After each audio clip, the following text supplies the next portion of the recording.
from the smallest on stage to the biggest on stage. In 74, Arnold was in fantastic shape and he was absolutely unbeatable. Every time I won anything, I said to myself, okay, now what's the next thing? If you're always hungry, you're never really satisfied. And people think, oh, this is too much. For me, it was definitely not enough. And then I wanted more. Yeah, the biggest we have ever seen him. He was massive. We didn't see this size before in the 70s. 1974 was his best year. The year of the highest body weight on stage. Incredible fullness without losing shape. Absolutely unbeatable.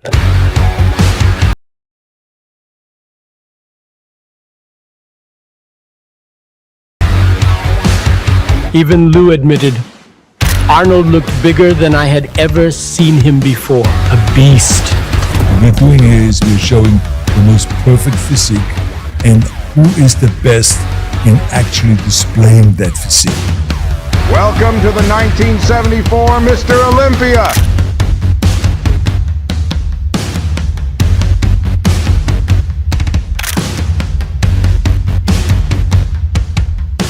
Lou was 260 pounds and still looked small standing next to him in certain shots. That's how dominant Arnold's silhouette was.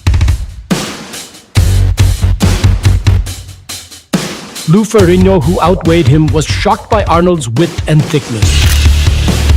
Chest thicker, delts rounder, arms looking impossibly full, lats dramatically wider, yet he still kept a tight midsection and aesthetics.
Let's take a look at how I got this big.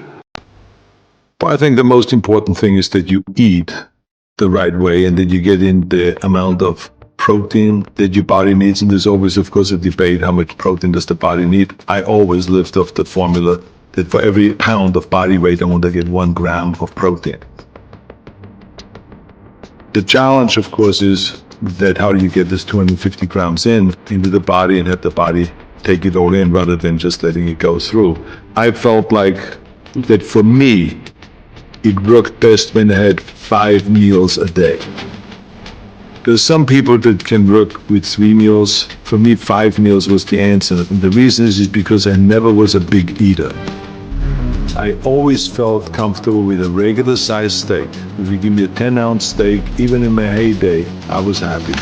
In the morning, if you gave me just 3 scrambled eggs, with a little bit of bacon and or sausage or some cut in tomatoes and onions, I was fine with that. The only thing is that 2 hours later, after that breakfast, I was hungry. And so when I was sitting there at the Santa Monica City College, or I was on a workplace doing construction work, or wherever I was, I would pull out of my bag a little plastic container that had a cup on it that we usually use at the bar, and I would have my milk in there, and I would have my protein powder in there and everything like this, and I would just close it up and then put it in my bag. And then I would be sitting in the classroom and I would just pull it out, shake it up like that. Everyone would be looking kind of, what the hell is he doing now? And I would be shaking my protein. And that to me was the additional kind of 30 grams of protein that I needed at that time. And then I will be, you know, an hour later going to the gym, and then we'll be working out for 2.5 hours, and then we will go for lunch, and there will be a late lunch, and then we'll have again a regular steak, and then 2 hours later after that, I will have another one of those protein drinks. That in order to get the 250 grams of protein, it is absolutely essential that we have enough protein so that we can really experience the muscle growth. So now that I've built a certain amount of mass during the year, and I've worked now on certain weak points throughout the year, and now with the combination of the diet and of higher repetitions and more exercises and more sets, take that mass and chisel it down and work on the details. The abs were never about doing a few crunches at the end of the workout.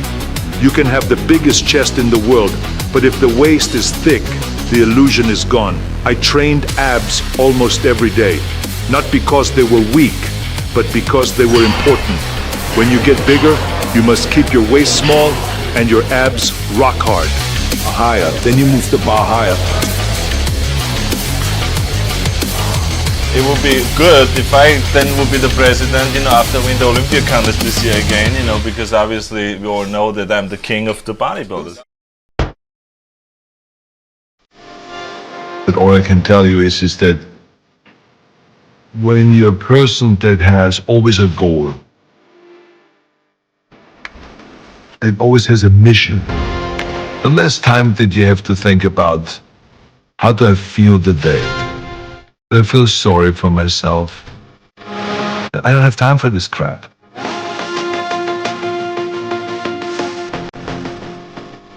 It's a sport. I'm competing to be the best in it. So at the same time I'm an artist. I'm creating a body that wasn't there before.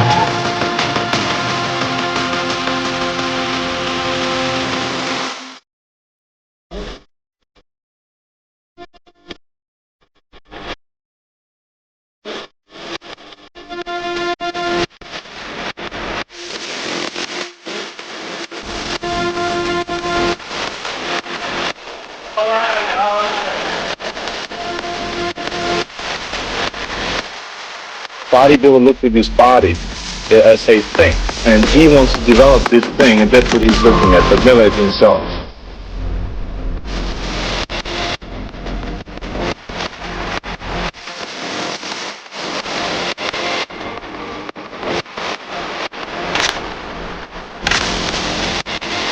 This was also the year where the most iconic photos were taken, photos that would mark a legacy. That young man on the screen, he wasn't sure how far this would go, but he refused to stop. And that was enough to change everything. I could not wait to do another 1,000 sit-ups. I could not wait with more bench press and more curls until I couldn't move my arms anymore. If you knew then what you know now, would your mind have been changed? No. Doing between 20 and 30 sets each body part. That's what built me.